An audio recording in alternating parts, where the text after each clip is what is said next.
Whether you asked for a job transition or not, searching for a new position can be scary, frustrating, and disheartening. Times and technologies change quickly, and there's a lot to organize. But the journey can just as easily be exciting, fruitful, and rewarding. I'm Chris Pinto. And I'm Nancy Pinto. Together, we own Pinto Employment Search, an executive recruiting firm specializing in the supply chain and logistics industry. You can learn more about us at pintoemployment.com. Our combined experience in transportation jobs and recruiting is over 50 years. We're here to help you navigate the world of resume writing, job applications, interviews, negotiating compensation, and everything in between to help you land the job you want. We will also regularly drop a bonus episode where we announce current job openings we're working on. It's set to music and state trivia, and we think it's more fun to listen to job descriptions than read them, so give it a listen and share. Welcome to the Job Search SOS podcast, which comes to you from a home studio. Why is this relevant? Well, one of the hottest work-related topics to emerge full force from lockdown is working from home. Some love it, some hate it, and some are fans of a hybrid schedule. The workscape is changing, and there is no longer a one-size-fits-all schedule, even for traditional 9-to-5 businesses. Companies have been forced into flexibility, and for some, this has been a blessing. For example, we have a client who exports foodstuffs around the world, whose department of 10 were able to stagger their work hours. Those with families could take care of things such as doctor visits during the day and worked evening hours to cover the needs of clients and colleagues in other time zones. The manager no longer wants everyone having the same schedule, as this new arrangement has worked out better than anticipated.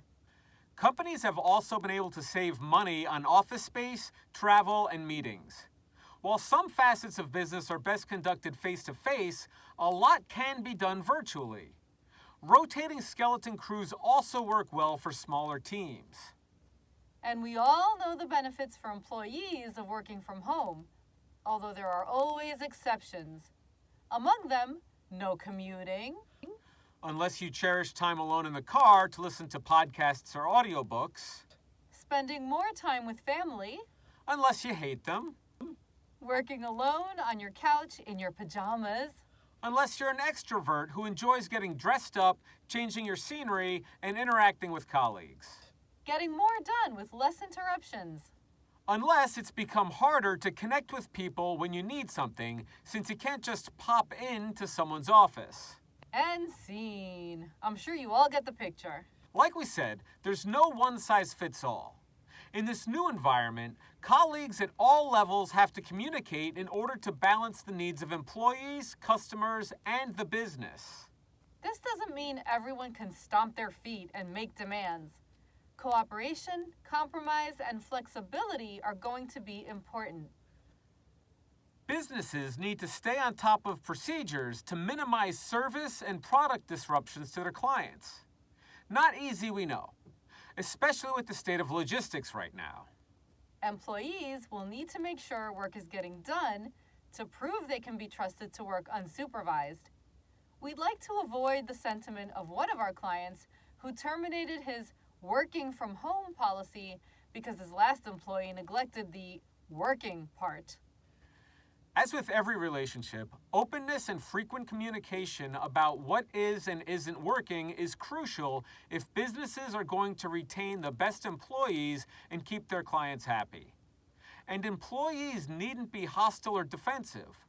Approach your manager with tact, proof of your hard work, and intelligent argument for what you need. They want you to be happy, never disgruntled, because finding good people isn't easy.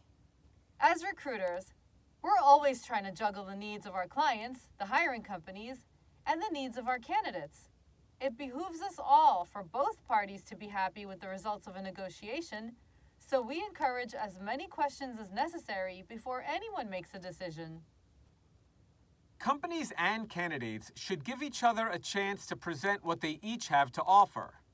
A candidate shouldn't necessarily dismiss a company if they initially require working from an office all or most of the time, especially if the opportunity as a whole is appealing. And a company shouldn't dismiss a candidate who would like schedule flexibility. It just might turn out to be what the company needs.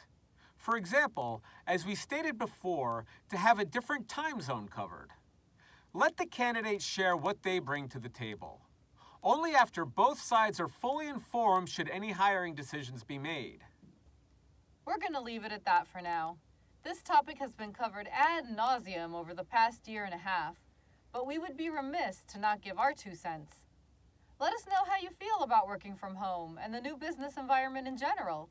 Whether you run a company, just entered the workforce, work by yourself, or thrive on face-to-face interaction. Our next episode will be a bonus episode announcing the hottest logistics jobs we're working on. Our website and contact info will be in the show notes of every episode, so please feel free to share with anyone you know and reach out with comments, questions, or just to say hello.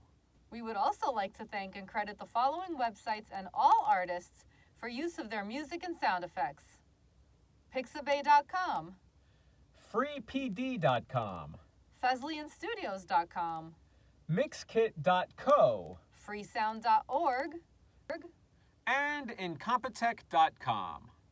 Thank you for listening to the Job Search SOS podcast and for watching too. Please visit pintoemployment.com and feel free to reach out to us. See you next time.